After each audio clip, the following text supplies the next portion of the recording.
Ma tante a utilisé l'argent de l'assurance maladie de mon père pour partir en vacances au ski avec ses enfants. Et mes parents, ils ont osé la défendre. Je leur ai dit qu'ils allèrent le regretter, qu'ils ne se rendaient pas encore compte de ce que cela signifiait vraiment. Et ils n'ont pas eu à attendre longtemps pour comprendre l'ampleur de ce qui venait de se passer. J'ai 32 ans. Je suis divorcé, fils unique, et depuis 2 ans, je suis devenu presque malgré moi l'infirmier, le chauffeur, l'assistant social et l'interprète médical de mon père. Gérard, 67 ans, un homme solide autrefois, mais usé aujourd'hui par une maladie chronique qui avance trop vite et laisse trop peu de répit. Les journées s'enchaînent entre les rendez-vous, les traitements lourds, les médicaments à organiser, les appels urgents, les rechutes. Je ne dis pas que je suis un saint, juste quelqu'un qui fait ce qu'il doit faire. Pourtant, une personne devait m'aider. Pascal, la sœur de ma mère. Elle s'était portée volontaire pour gérer toute la partie administrative, comme elle disait. En théorie, c'était un soulagement. En pratique, c'était un chaos. Elle perdait des ordonnances, signait des papiers sans comprendre, faisait traîner les dossiers parce que ce n'est pas urgent, et me reprochait mon stress. Mais je me taisais, au moins elle faisait un minimum. Puis, il y a 1 mois, la mutuelle de mon père a validé une compensation exceptionnelle, une somme importante destinée à couvrir un traitement expérimental que nous espérions depuis longtemps. Cet argent signifiait qu'on allait pouvoir souffler quelques semaines, ne serait-ce qu'un peu. Moins de dettes, moins de pression, plus de possibilités. Le virement devait arriver sous 10 jours. Au bout de 15, j'ai commencé à trouver le délai suspect. J'ai appelé la mutuelle, puis la banque. À chaque fois, on me disait la même chose. Le virement a été effectué. Les fonds ont été transférés. Pourtant, sur le compte de mon père, 0. Pas un centime. J'ai vérifié 3 fois, puis 10. Rien. J'ai senti quelque chose de glacé me traverser la poitrine. Pas encore de la colère, juste une intuition désagréable, une certitude qu'un élément m'échappait. J'ai voulu croire à une erreur technique, à un bug, à un délai de plus. Puis, un soir, alors que j'avais enfin quelques minutes pour souffler, j'ai ouvert Instagram. Je ne sais même pas pourquoi. Par automatisme peut-être. Et là, en haut de mon écran, comme une claque visuelle, une story de Pascal. Elle posait devant un immense paysage enneigé, combinaison de ski flambant neuve, lunettes miroirs, sourire béat. Légende, enfin un petit luxe bien mérité. J'ai senti mon cœur tomber au fond de mon ventre. Ce n'était pas une coïncidence, pas un hasard, pas un cadeau d'un ami. Je le savais déjà, même si je n'avais pas encore les preuves, l'argent de mon père avait servi à payer leur putain de vacances. Et ce que je n'imaginais pas encore, c'est que ce n'était que la surface d'un mensonge bien plus profond. Quand j'ai vu la story de Pascal, je me suis figé.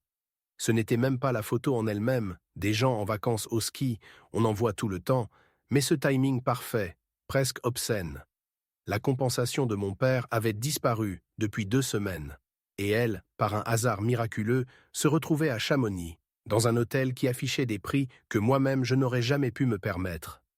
Je suis resté planté devant mon téléphone, comme si l'écran allait me donner une explication.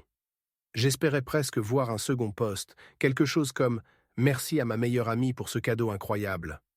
Mais rien.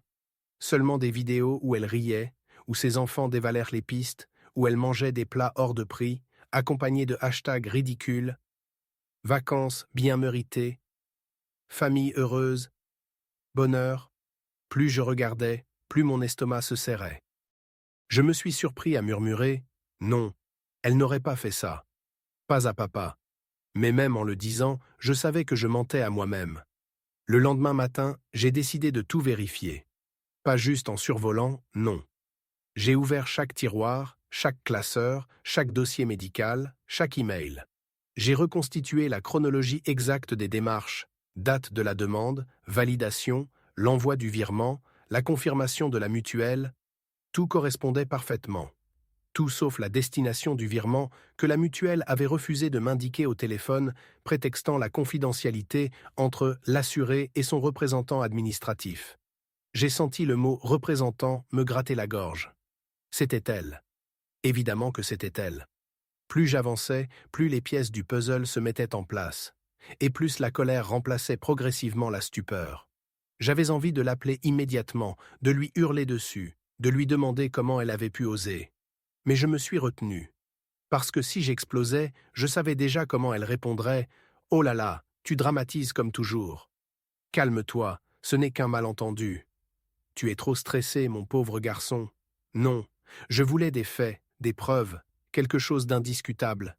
J'ai donc appelé ma mère, pour commencer doucement.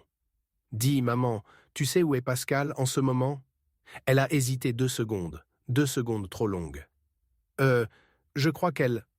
Enfin, elle a pris quelques jours. Elle est à Chamonix, non? Silence. Oui, mais tu la connais. Elle a beaucoup de responsabilités. Elle avait besoin de souffler. Besoin de souffler. Avec l'argent de mon père malade. J'ai senti quelque chose se fissurer en moi. Pas de la colère pure, quelque chose de plus grave, de plus profond. Une sorte de trahison lente, glaciale. Ma mère continuait de parler, sûrement pour me calmer, mais je n'écoutais plus vraiment. Une phrase s'est cependant détachée du flot. Et puis, tu sais, c'est elle qui a géré la compensation de ton père. C'est normal qu'elle soit remboursée de ses efforts, d'une certaine façon. Là, j'ai dû m'asseoir. Remboursée. Ma mère venait d'admettre l'impensable presque sans s'en rendre compte. Il savait. Peut-être pas tout, peut-être pas les détails, mais suffisamment pour comprendre que quelque chose n'était pas normal. Et pourtant, il la défendait. Je me suis dit que ce n'était pas possible, que je devais en avoir le cœur net. Alors j'ai décidé que le soir même, j'allais aller chez mes parents. Je n'avais encore aucune preuve concrète, mais j'étais à 2 doigts d'en avoir.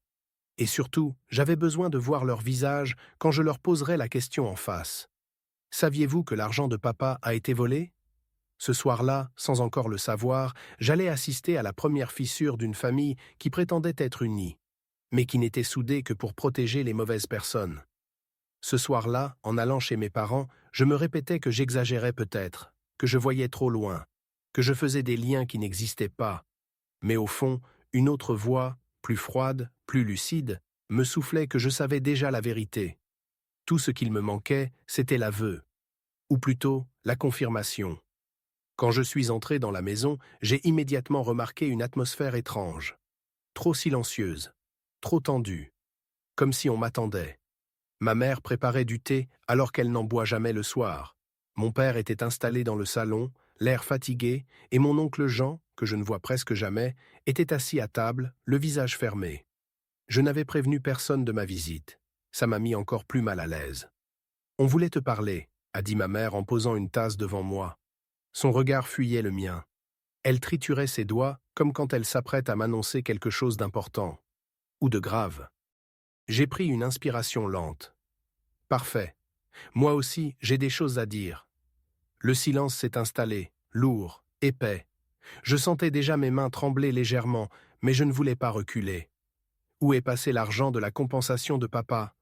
Ma mère a sursauté, mon père a baissé la tête, et mon oncle s'est redressé, comme si je venais d'insulter quelqu'un.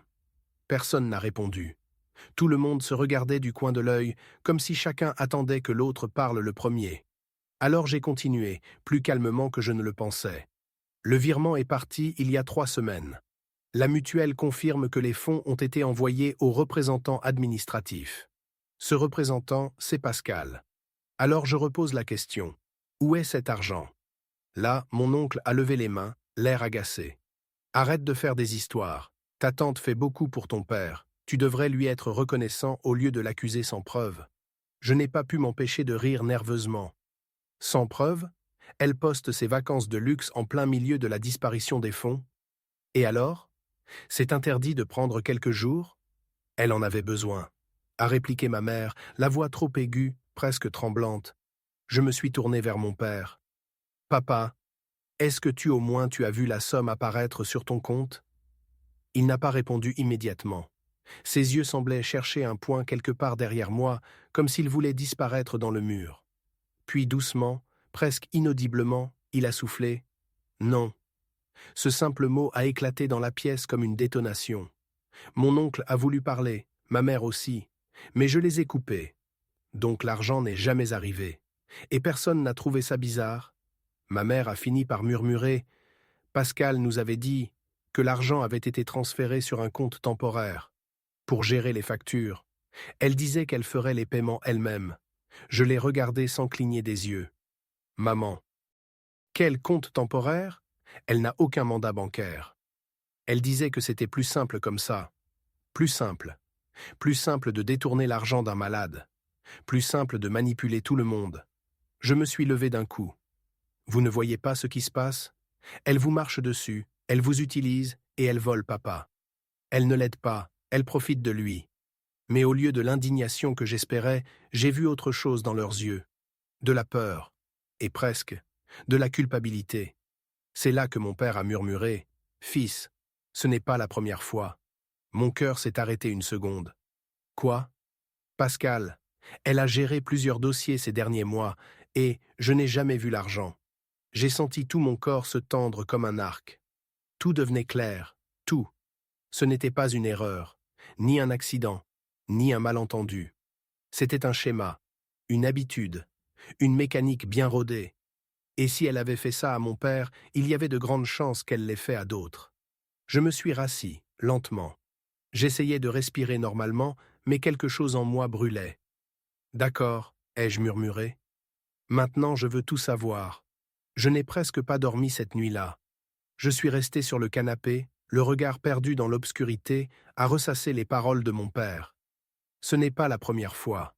Cette phrase tournait dans ma tête comme une mauvaise chanson dont on n'arrive pas à se débarrasser. À 8 heures, j'ai reçu un message de ma mère. « Pascal veut qu'on parle. Ce soir, 19 heures, chez nous. » Pas un « Tu veux venir ?» Pas un « Est-ce que tu es disponible ?» Non, une convocation. J'ai senti une pointe d'ironie me piquer le cœur. Bien sûr qu'elle voulait parler. Bien sûr qu'elle avait compris que j'étais en train de remuer la boue qu'elle avait soigneusement tassée pendant des années. Toute la journée, j'ai senti une tension sourde monter en moi. Je n'étais pas nerveux. Pas vraiment. Ce que je ressentais, c'était une sorte de calme étrange, presque glacial. Comme si mon corps s'était préparé à une confrontation depuis longtemps, sans que je le réalise. Quand je suis arrivé chez mes parents, leur voiture était déjà là. Celle de mon oncle aussi. Mais surtout, j'ai vu la BMW de Pascal. Neuve. Brillante. Un modèle qui coûtait certainement l'équivalent de plusieurs compensations de mon père. Je suis entré sans frapper. La porte était ouverte, comme si tout le monde m'attendait. Et effectivement, ils étaient tous dans le salon. Pascal était assise au centre du canapé, comme une reine sur son trône. Elle avait ce sourire poli, crispé, qu'elle sortait quand elle voulait avoir l'air supérieur. Devant elle, une chemise épaisse pleine de papier. Un spectacle soigneusement préparé pour me faire passer pour le fils ingrat et paranoïaque. « Ah, le voilà », dit-elle d'une voix trop douce. « On peut commencer. » Je me suis assis lentement. Elle a ouvert la chemise, en a sorti quelques feuilles, les a alignées comme dans un bureau. « Écoute », a-t-elle commencé. Un mot qui, dans sa bouche, signifie toujours « je vais t'écraser », mais poliment. Il y a un terrible malentendu. Je gère les finances de papa depuis des mois, tu le sais. Je fais les démarches, les appels, les dossiers. Alors oui, parfois l'argent transite par moi. Elle s'est penchée, a levé un sourcil. Ce n'est pas un crime, n'est-ce pas? Je l'ai regardée sans répondre. Elle a haussé les épaules, faussement blasée. Tu ne te rends pas compte du stress que tu as causé à tout le monde avec tes accusations. Elle a lancé un regard accusateur à mes parents. Vous voyez? C'est exactement ce dont je vous avais parlé. Il réagit toujours au quart de tour. Ma mère a baissé les yeux. Mon père restait silencieux. Mon oncle roulait des yeux comme s'il assistait à une scène ridicule. J'ai alors pris une inspiration. Très bien, ai-je dit calmement. Alors on va faire simple.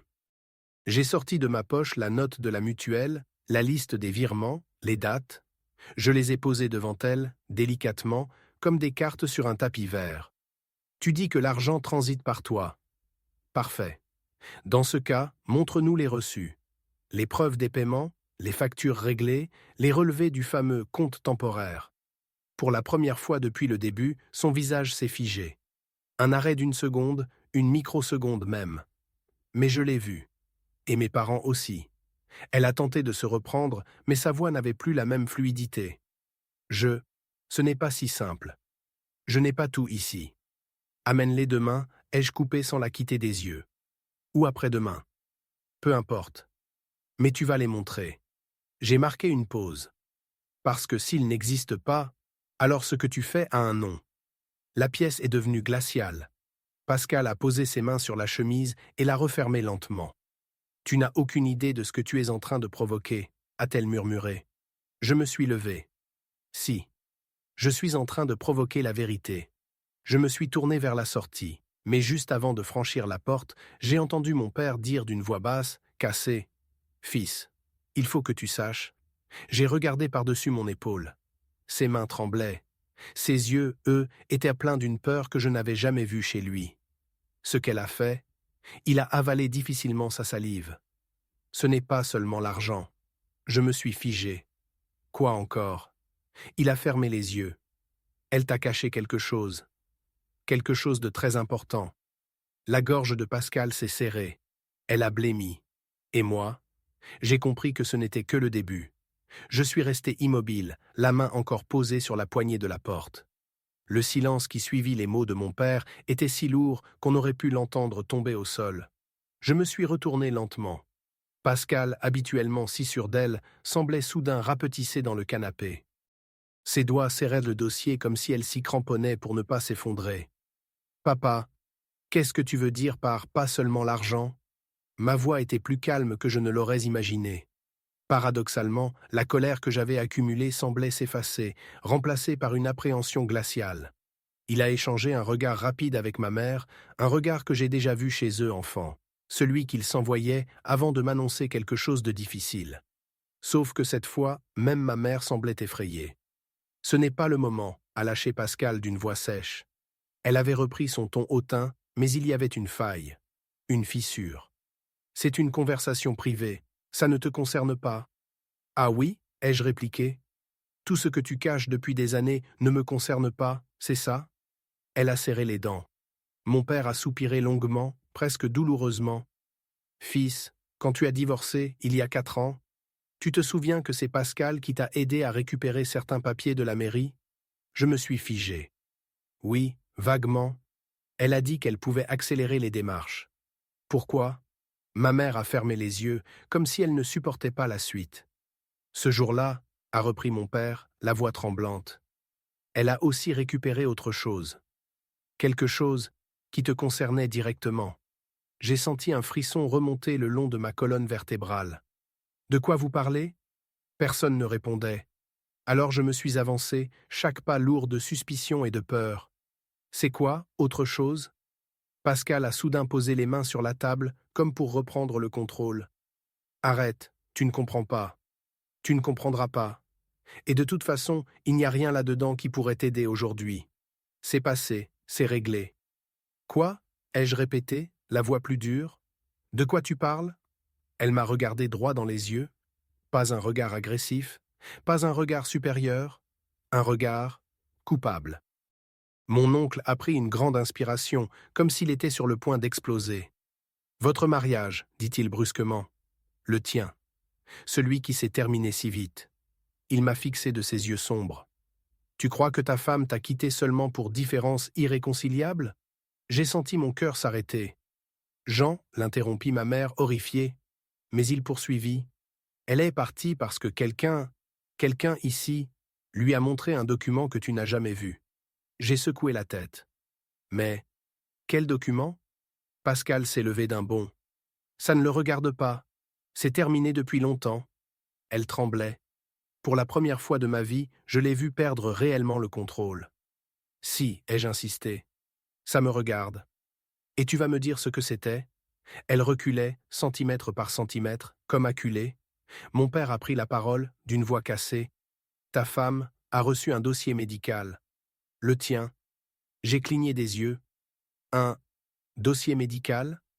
Un dossier que Pascal avait demandé par erreur, soi-disant pour compléter des documents administratifs. Il a baissé la tête. Elle lui a montré un diagnostic. Un diagnostic que tu n'aurais jamais dû voir. Parce qu'il n'était pas à toi. La pièce tournait. Je n'arrivais pas à comprendre. Quel diagnostic? Ai-je articulé d'une voix étranglée. Pascal a lâché un hoquet presque hystérique. Ça n'a plus d'importance. Elle se retournait vers la porte comme pour fuir. C'est fini, tu m'entends? Fini. J'ai posé ma main sur le dossier du fauteuil pour garder l'équilibre. Papa, dis-moi. Qu'est-ce qu'elle lui a montré? Il a levé les yeux vers moi, et dans son regard, j'ai vu une forme de tristesse que je ne lui connaissais pas. Un dossier indiquant que tu étais stérile. Je me suis figé net. Le monde s'est arrêté. Une vague glacée m'a traversé le thorax. Quoi? Il a hoché la tête, misérablement. Ce dossier était faux. Un mélange d'erreurs administratives. Un dossier d'un autre patient attribué à ton nom par accident. Mais Pascal l'a su. Et elle l'a utilisé. Je n'arrivais plus à respirer. Elle l'a montré à ta femme. Et 2 semaines après, elle t'a quitté. J'ai senti une chaleur brûlante monter dans ma poitrine, un mélange de haine, de vertige, de douleur. Pascal, elle, pleurait. Pas de vrais sanglots, des larmes nerveuses, de culpabilité, peut-être même de peur. Je voulais l'aider, a-t-elle crié. Elle doutait déjà de toi, de votre avenir. Je voulais juste accélérer le processus. Je voulais éviter que tu ne souffres encore plus. Tu ne comprends pas. Tu aurais fini malheureux. J'ai avancé d'un pas. Elle a reculé. Tu as détruit mon mariage, ai-je murmuré. Sur un mensonge. Elle a hoché la tête sans oser me regarder. Et à cet instant, je l'ai compris. Tout ce que je savais d'elle n'était que la surface. Je me suis tourné vers mon père, les mains crispées. Et personne ne m'a rien dit? Personne? Ma mère a éclaté en sanglots silencieux. On avait peur. Peur que tu t'effondres. Peur de perdre la famille. J'ai fermé les yeux. Je n'avais plus de mots. Ce soir-là, en quittant la maison, je savais une chose. Pascal n'avait pas seulement volé de l'argent. Je ne me souviens pas vraiment du trajet du retour. Je suis monté dans ma voiture, j'ai démarré, et ensuite, c'est le vide. Le seul souvenir clair que j'ai, c'est le moment où j'ai coupé le moteur devant chez moi et réalisé que mes mains tremblaient encore. Pas de peur, pas d'incompréhension, de rage.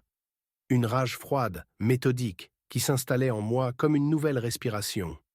Pascal m'avait volé l'argent de mon père. Elle avait manipulé ma famille entière. Elle avait détruit mon mariage. Et tout le monde, absolument tout le monde, l'avait laissé faire. J'ai mis Léandre au lit. Il était déjà à moitié endormi, et je suis resté un moment à le regarder. Sa respiration calme, son innocence. Ces choses que Pascal n'avait jamais su respecter chez personne. Elle voyait les gens comme des pions. Sauf que cette fois, elle avait remué le mauvais. Je me suis assis à la table de la cuisine, j'ai allumé l'ordinateur et j'ai commencé par là où tout criminel finit toujours par trébucher. Les traces. Des comptes, des dossiers, des mandats administratifs, des formulaires de la mutuelle, des signatures, des échanges de mails. Je savais que si Pascal avait volé l'argent de mon père, et maintenant j'en étais certain, elle l'avait probablement fait en utilisant des documents soi-disant officiels. Mais elle n'était pas assez intelligente pour effacer toutes les preuves.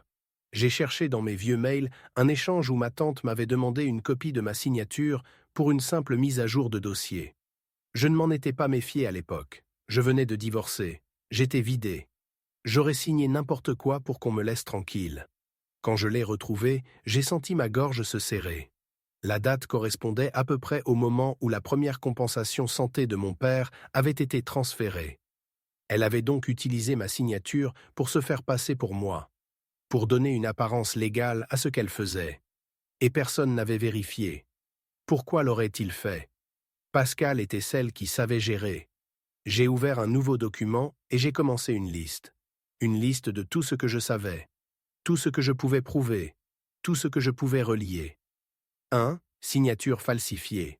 2. Fonds manquants. 3. Gestion administrative non autorisée.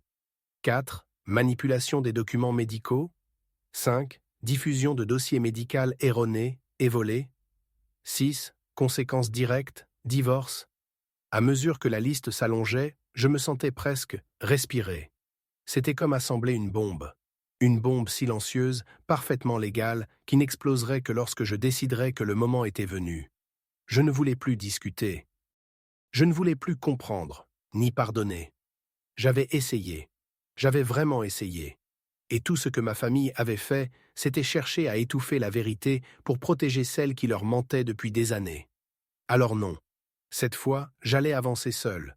J'ai fouillé dans les archives en ligne de la mutuelle et j'ai retrouvé une mention que je n'avais encore jamais remarquée. Mandataire administratif, Pascal D. Mon cœur a fait un bond. Ce statut n'apparaissait nulle part dans les dossiers officiels, ce qui voulait dire qu'elle l'avait ajouté elle-même par un moyen détourné.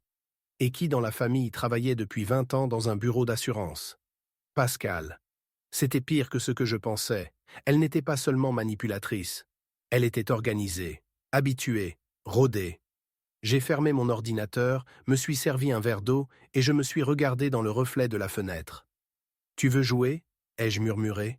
« Très bien, on va jouer. » Je savais exactement ce que je devais faire. Pas une dispute, pas un scandale familial, pas un cri. Un plan. Un plan précis, soigneux, qui la prendrait à son propre jeu. J'allais commencer par vérifier chaque dossier où elle avait mis les mains, remonter chaque transfert, trouver chaque incohérence.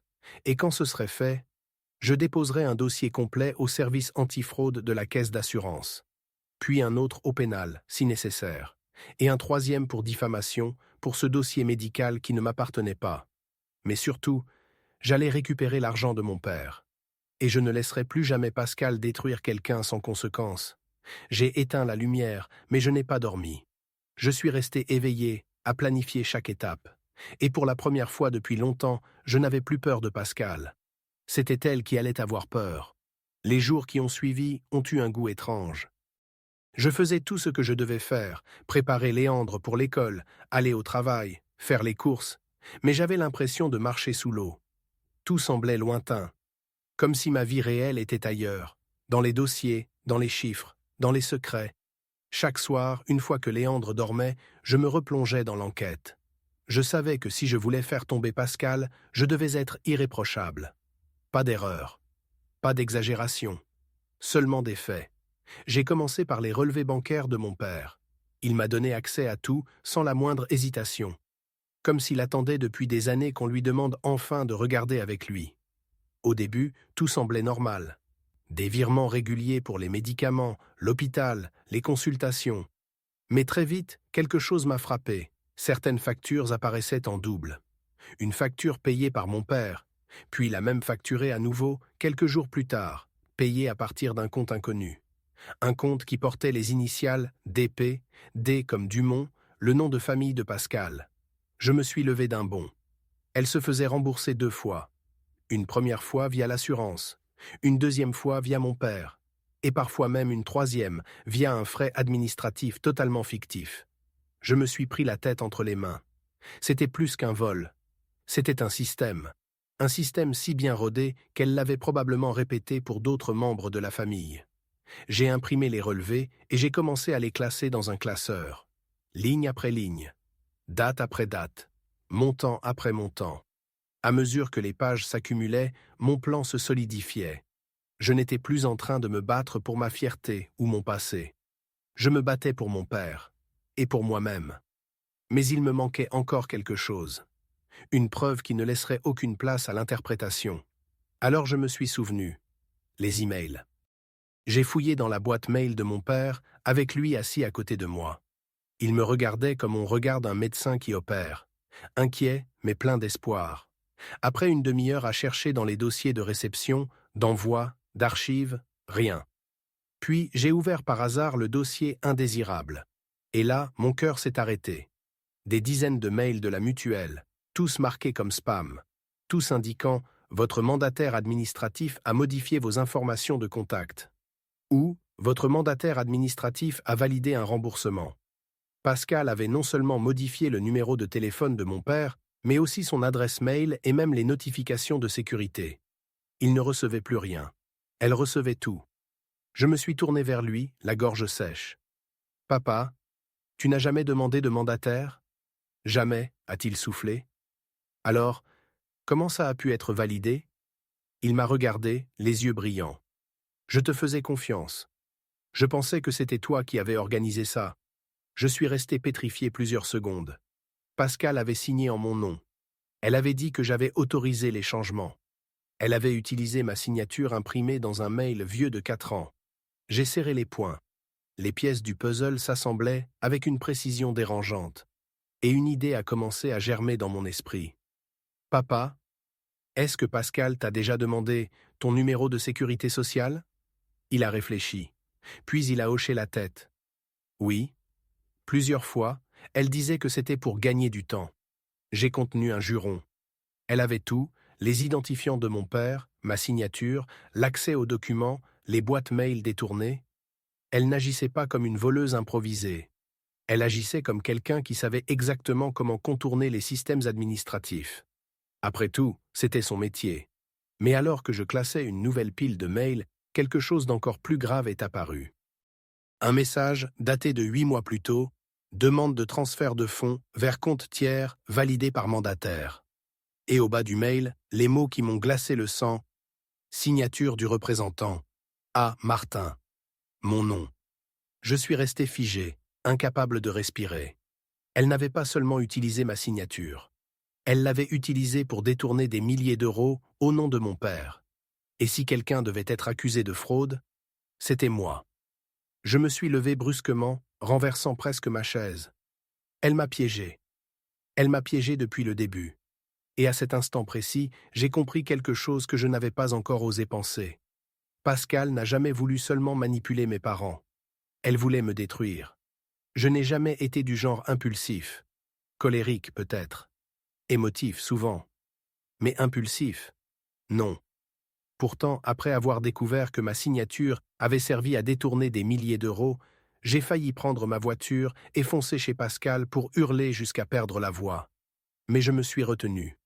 Parce que ce n'était pas le moment de faire du bruit. Le bruit protège les coupables. Le silence, lui, les détruit. Je me suis assis, j'ai inspiré profondément et j'ai commencé à analyser froidement ce que j'avais vu. Si Pascal avait utilisé ma signature pour valider des virements frauduleux, c'était à double tranchant. Elle avait réussi à se couvrir pendant des années, mais elle avait aussi laissé une trace directe reliant les transactions à mon nom, pas au sien. Elle n'avait pas prévu que je fouillerais. Elle pensait que j'étais encore le même fils naïf qu'elle pouvait manipuler comme un adolescent. Elle s'était trompée. Et cette erreur, cette seule erreur, allait tout faire basculer. Le lendemain, j'ai pris congé du travail et je me suis rendu dans un petit café à l'écart du centre-ville. J'avais rendez-vous avec quelqu'un que je n'aurais jamais pensé appeler un jour. Camille, l'assistante administrative de la mutuelle de mon père. Je ne la connaissais pas personnellement, mais c'était elle qui avait signé plusieurs emails officiels. J'avais réussi à la joindre la veille, prétextant vouloir comprendre certaines démarches administratives douteuses. Sa voix au téléphone avait eu une hésitation étrange, presque inquiète. Elle avait accepté de me voir. Quand elle est arrivée, elle avait l'air nerveuse. Ses yeux passèrent de moi à la porte, comme si elle craignait qu'on nous surprenne. « Vous vouliez des explications » a-t-elle murmuré. Je lui ai montré les impressions. Ma signature utilisée pour valider des transferts, les modifications de contact, les autorisations jamais demandées. Elle a pâli. Je pensais que tout était en ordre. Votre tante était très sûre d'elle. Elle disait que vous l'aviez missionnée pour vous épargner du stress. Et puis, elle travaille depuis longtemps avec des dossiers similaires. Elle vous a dit que j'avais validé ça ? Ai-je demandé, les mâchoires serrées ? Elle a hoché la tête. Puis elle a ajouté, dans un souffle, « Mais je me suis douté que quelque chose était étrange. » Elle demandait souvent à traiter les dossiers en dehors des heures de bureau. Et elle insistait pour que je ne vous contacte jamais directement. Un frisson m'a traversé. Pourquoi ne pas avoir signalé ça ? Elle a baissé les yeux. Parce que c'est elle qui formait les nouvelles recrues. Et elle connaissait le système mieux que tout le monde. Je me suis laissé retomber sur ma chaise. Pascal n'était pas seulement manipulatrice. Elle avait construit sa propre petite pyramide de mensonges au sein même de la mutuelle. Un terrain où elle régnait sans surveillance. Mais c'est alors que Camille a ajouté une phrase qui a changé tout le cours de mon plan. Vous savez, dernièrement, elle s'est un peu relâchée. Elle s'est permis de valider elle-même certaines opérations, sans passer par les vérifications habituelles. J'ai relevé la tête. Quelles opérations ? Des remboursements exceptionnels. Et un dossier concernant votre fils. Mon cœur s'est arrêté net. Mon fils ? Oui. Un formulaire pour obtenir une aide médicale anticipée. Elle a hésité. Mais il n'était pas signé par vous. Il était signé en votre nom. Je me suis levé brusquement, renversant presque ma tasse. Vous pouvez me l'imprimer ? Elle a hoché la tête, les mains tremblantes. Quelques minutes plus tard, elle m'a tendu une feuille. En bas, une signature faussement fluide, faussement simple, faussement mienne. Pascal avait osé utiliser mon nom pour obtenir de l'argent en se servant de mon fils. J'ai senti quelque chose se briser définitivement en moi. Plus rien, absolument plus rien ne pourrait la sauver à présent. Merci, ai-je dit en me levant. Je vous enverrai un rapport écrit, a soufflé Camille. Mais faites attention. Elle est influente. Et elle peut être dangereuse. Je lui ai adressé un sourire amer. Elle l'était. Maintenant, elle a fait l'erreur qu'il ne fallait jamais faire. Laquelle ? Demanda Camille. Je rangeai calmement les papiers dans mon sac. Elle a oublié que je n'avais plus rien à perdre. Quand je suis monté dans ma voiture, j'ai regardé la signature falsifiée, encore et encore. Le visage de Léandre me revenait en tête, sa petite voix, son rire, sa confiance totale en moi. Pascal avait franchi une limite sacrée. Et ce soir-là, j'ai su que mon plan n'était plus seulement une vengeance, c'était une nécessité. Pour mon père, pour moi, et surtout pour mon fils. Le soir même, je suis resté longtemps assis dans ma voiture, moteur éteint, face à l'immeuble de mon père. Je n'avais pas prévenu que je venais. Je n'avais pas envie de parler, ni même de sourire. J'avais juste besoin de réfléchir, de laisser mes idées s'assembler une à une, comme un mécanisme d'horlogerie prêt à se mettre en marche. Parce que désormais, je savais ce que je devais faire, retourner les armes de Pascal contre elle. J'ai fini par monter chez mon père. Il regardait la télévision sans vraiment la regarder. Depuis que je lui avais ouvert les yeux sur Pascal, il avait perdu quelque chose dans le regard. Une forme de naïveté douce qui l'avait toujours accompagné. « Tu as trouvé quelque chose » m'a-t-il demandé en coupant le son. Je me suis assis à côté de lui. « Oui. » Et c'est pire que ce qu'on croyait. Je lui ai expliqué, calmement, méthodiquement, comment Pascal utilisait sa position pour détourner de l'argent, comment elle se couvrait avec ma signature, comment elle avait même osé utiliser l'identité de Léandre. Mon père est resté immobile pendant tout le récit. Puis, d'une voix faible, « Mais, comment on peut arrêter ça ? Elle dira que c'est une erreur ou que c'était pour nous aider. » Je lui ai souri, cette fois avec une froideur que je ne me connaissais pas. Je ne vais pas l'attaquer frontalement. Je vais la laisser tomber dans son propre piège. Le plan m'est venu naturellement. Pascal avait une habitude, elle voulait tout contrôler. Les comptes, les papiers, les mails, les conversations, même les émotions des autres. Alors il suffisait de lui offrir un contrôle, qui n'existait pas. Le lendemain, j'ai créé une adresse mail spécialement pour elle. Une adresse où je me faisais passer pour un gestionnaire de la mutuelle. Je l'ai configurée avec un vocabulaire administratif parfait, des signatures, des formulaires, des logos. J'avais travaillé assez longtemps dans l'administration pour savoir comment reproduire le ton exact. Le message que je me préparais à lui envoyer devait être irrésistible. Je le savais. La cupidité est le meilleur appât du monde. J'ai rédigé un mail l'informant qu'un nouveau protocole de vérification interne exigeait la validation des mandataires administratifs pour tous les dossiers en cours, y compris les siens, et qu'elle devait fournir, sous 48 heures, les preuves de consentement des représentants familiaux pour chaque dossier. Et surtout, il fallait joindre les documents signés. Le piège était simple. Si elle m'envoyait ma signature falsifiée sous forme de PDF ou de scan, avec sa propre adresse comme envoyeur, j'avais la preuve directe, irréfutable, matérielle. Elle aurait produit elle-même la pièce à conviction qui la trahirait. J'ai relu le mail plusieurs fois avant de l'envoyer. Mon cœur battait à un rythme étrange, mélange de peur et d'excitation.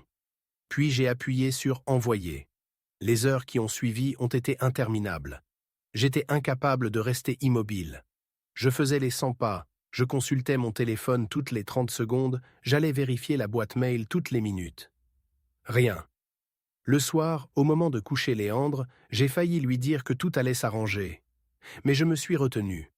Tant que je n'avais pas les preuves, rien n'était gagné. Quand il s'est endormi, je suis retourné devant l'écran. Toujours rien. J'ai fini par m'endormir sur le canapé, téléphone en main. Je me suis réveillé à 6 heures du matin, le dos en compote. J'ai ouvert mes yeux encore lourds et j'ai vu la petite icône bleue de notification. Un mail. Expéditeur, Pascal Dumont. Objet, document demandé, urgent. J'ai senti mon cœur rater un battement. J'ai ouvert le message. Et là, j'ai vu ce que j'attendais. Un PDF attaché. 4 pages. L'une d'elles portait ma signature. Une signature parfaitement imitée, sous une autorisation que je n'avais jamais vue auparavant. L'adresse mail utilisée, l'IP d'envoi, la date, tout la reliait directement à l'acte frauduleux. J'ai compris à ce moment-là que c'était fini. Fini pour elle. Je suis resté là, immobile, à contempler le fichier.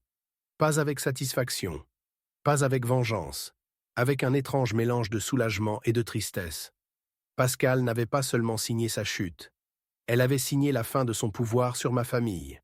J'ai fermé l'ordinateur. Pour la première fois depuis longtemps, j'ai inspiré profondément. Ce soir-là, j'ai décidé que demain, je prendrais rendez-vous avec la police et la mutuelle. J'avais les preuves. J'avais le dossier complet. Et j'avais enfin ce que j'attendais depuis le début, le contrôle de l'histoire. Je n'ai presque pas dormi cette nuit-là. Pas à cause de la peur, ni même de la colère. Plutôt à cause d'une étrange lucidité. J'allais mettre fin à quelque chose qui avait pesé sur ma famille depuis des années. Et je ne pouvais pas me permettre d'échouer. À 8 heures précises, j'ai appelé la mutuelle et demandé un rendez-vous avec le directeur juridique. La secrétaire, d'abord hésitante, a changé de ton dès que j'ai prononcé les mots « fraude »,« mandataire administratif » et « preuve matérielle ». J'étais attendu à 10 heures. J'ai préparé le dossier, les relevés bancaires, les mails archivés, les doubles factures, les signatures falsifiées et surtout, le PDF envoyé par Pascal. Ce dernier document était ma clé de voûte, le point qui reliait tout, la preuve qu'elle ne pourrait jamais expliquer, jamais minimiser. En quittant l'appartement, j'ai jeté un dernier regard à Léandre, encore endormi. Et je me suis juré que personne, absolument personne, n'utiliserait plus jamais son nom pour voler. À la mutuelle, tout est allé beaucoup plus vite que je ne l'aurais imaginé. On m'a conduit dans un bureau vitré, lumineux, presque trop propre. Le directeur juridique, un homme calme à lunettes rondes, a feuilleté mon dossier sans un mot. Je l'observais tourner les pages, l'une après l'autre, son visage se fermant un peu plus à chaque preuve. Quand il est arrivé au PDF, il a levé les yeux vers moi. « Et vous êtes certain de n'avoir jamais signé ceci ? » »« Absolument certain. »« Et cette adresse mail, c'est bien celle de votre tante ? » ?»« Oui. »« Vous savez que ce document seul représente un délit pénal ? » J'ai hoché la tête. Il a inspiré longuement, puis a refermé le dossier. « Je vais être franc avec vous, nous soupçonnions déjà certaines irrégularités. Mais nous n'avions jamais eu de preuves directes. » Il a pointé du doigt le PDF. « Vous venez de nous l'apporter sur un plateau. » Il a appuyé sur un bouton sur son bureau. J'appelle immédiatement notre cellule de contrôle interne. Ce dossier part au service de police dans la journée. Pendant une seconde, j'ai eu un pincement au cœur. Je venais d'appuyer sur le bouton qui détruirait la vie de Pascal. Mais cette hésitation n'a duré qu'un instant. Elle avait détruit trop de choses chez nous pour mériter encore ma clémence. L'après-midi même, la police m'a contacté pour prendre une déposition officielle. J'y suis allé directement. L'inspectrice qui m'a reçu a passé près d'1 heure à examiner les documents. Elle posait des questions précises, parfois incisives, mais je n'ai pas tremblé. Tout était clair. Tout était étayé. À la fin, elle a dit une phrase que je n'oublierai jamais. « Votre tante a laissé une signature administrative dans pratiquement chaque opération frauduleuse. » C'est presque trop facile. Elle a ajouté, d'un ton neutre, « Nous procédons à son interpellation ce soir. » Je pensais que je me sentirais euphorique ou victorieux. Mais en réalité, ce soir-là, en rentrant chez moi, je me sentais simplement épuisé. Quand je suis arrivé devant chez mon père, il était assis sur une chaise, dans l'entrée, comme s'il m'attendait. « Alors ? » ?»« C'est fini, ai-je répondu. Ce soir, il l'arrête. Il a fermé les yeux. Une larme silencieuse a glissé sur sa joue. « Je suis désolé, » a-t-il murmuré. « Je n'ai rien vu. Je l'ai laissé entrer dans notre vie comme si c'était normal. Et c'est toi, mon fils, qui as dû réparer tout ça. » Je me suis agenouillé devant lui. « Papa, ce n'était pas ta faute. C'est elle qui nous a trompés. Tous les deux. » Il a posé sa main sur ma tête, comme quand j'étais enfant. « Je suis fier de toi. » Ces mots-là, ils ont effacé une partie du poids que je portais depuis des années. Vers 22 heures, mon téléphone a vibré. Un numéro inconnu. J'ai décroché. « Monsieur Martin ? » « Oui. Ici l'inspectrice Delmas. » « Nous avons procédé à l'interpellation de Pascale Dumont. Elle est en garde à vue. J'ai fermé les yeux. Et pour la première fois depuis le début de cette histoire, j'ai senti une véritable paix m'envahir. C'était fini. Vraiment fini. Cette nuit-là, j'ai dormi profondément, sans cauchemar. Et au matin, en préparant le petit déjeuner pour Léandre, j'ai réalisé quelque chose de simple, mais essentiel. Je n'avais pas seulement protégé ma famille. Je nous avais libérés.